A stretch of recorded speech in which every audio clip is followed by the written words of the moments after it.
7 mois après le terrible accident provoqué par Pierre Palmade, nous assistons à de nouveaux rebondissements. Les résultats de 2 expertises menées afin de déterminer les circonstances du drame pourraient bouleverser l'affaire. Nos confrères du Parisien ont en effet pu consulter les rapports remis à la juge d'instruction. La première conclusion donne les détails sur les circonstances du décès du bébé de la passagère accidentée.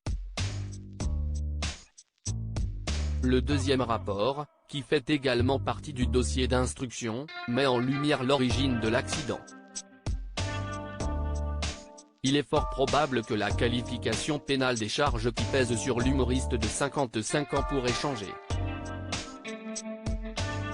Pierre Palmade @dr Une faute de conduite. Alors que Pierre Palmade était sous l'emprise de la drogue, il avait pris le volant le 10 février dernier. Le comédien avait alors provoqué un terrible accident faisant 3 blessés, un homme, son fils et sa belle-sœur.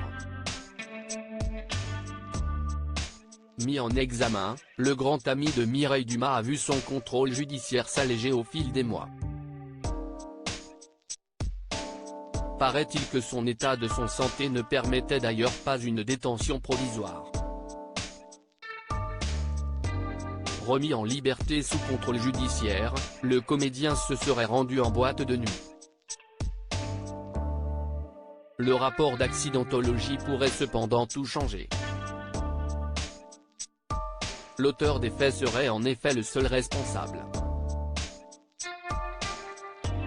Autrement dit, le drame relève entièrement d'une faute humaine. Aucune anomalie technique n'a été constatée. Selon les explications fournies, il aurait fait une brusque embardée vers la droite. Avant de tenter de se repositionner, en vain. Pierre Palmade @dr Les charges contre Pierre Palmade pourraient être allégées. Malheureusement pour la famille des victimes, la juge d'instruction pourrait requalifier les faits de blessure involontaire au lieu d'homicide involontaire.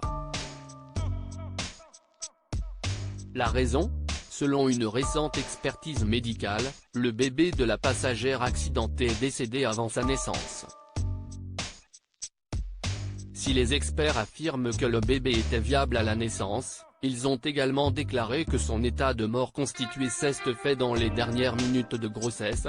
L'état clinique observé chez l'enfant immédiatement après son extraction du corps utérin maternel est clairement et indiscutablement celui d'un état de mort constitué, pas de réactivité motrice, pas de mouvement spontané réflexe de respiration. De par ce fait, celui-ci ne dispose pas d'une personnalité juridique. De ce fait, l'ancienne acolyte de Muriel Robin encourt une peine de prison entre 5 et 7 ans.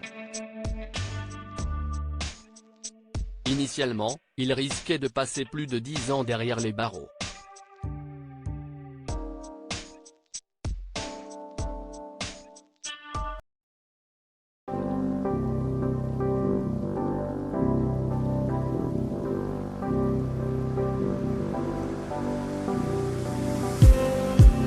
Just need